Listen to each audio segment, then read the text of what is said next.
Bizlerдің 23 санлы Жасылық мәдениет орайына қош келіпсіздер.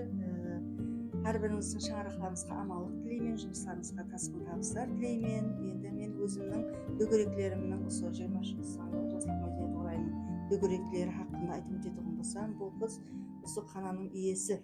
23 санлы Жасылық мәдениет орайының шеберқолар дөңгелегінің басшысы Гүлназ Төреева болады. Онда 12 оқушысы бар. Сондай-ақ әрқилы көргізбелерге, районда болып жатқан тәжірибелердің барлық көргізбелеріне өздерінің құраған құрақларын алып барып, өзі басшылық етіп, апарып көрсетіп, қазіргі демалыс уақытында оқушылардың Голден паркте демалыс күндері арасында барып, сол құрақларын жайып, көргізбелер өткеріп атырыпты.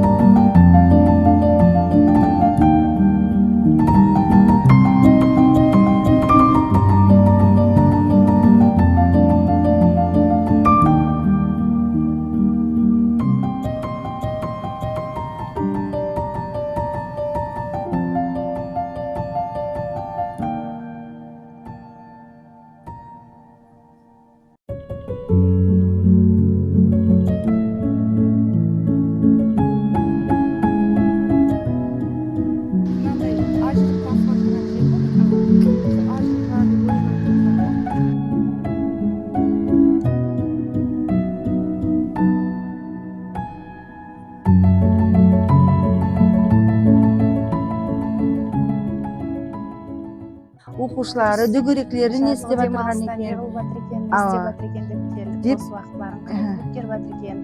Ауыл қызларының, балаларының, мектеп оқушыларының деген мақсатта келдік. Рахмет келгендеріңізге.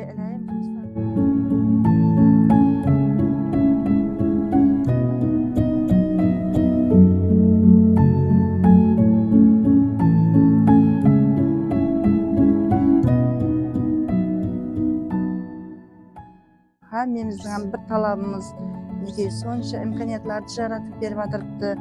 Ел басшыларымыз, президентіміз сол имканиятлардан пайдаланып, біздер де осы мәдениет орайын не қылдық, офен бюджетке қойып, осы дәрежеге жеткеріп, қар үйлерді салып берді.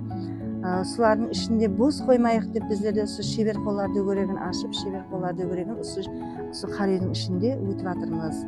Оқушыларымыз Құдайға шүкір бар, ұстазымыз бар.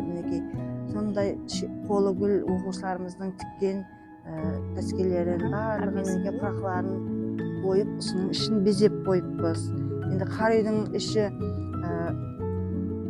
өзінің арнаулы тоқылған ақ басқұр, қызыл басқұр деп осы басқұрлармен безетілу керек қой, ал біз керісінше оқушыларымыздың тіккен құрақларымен безеп қойыппыз.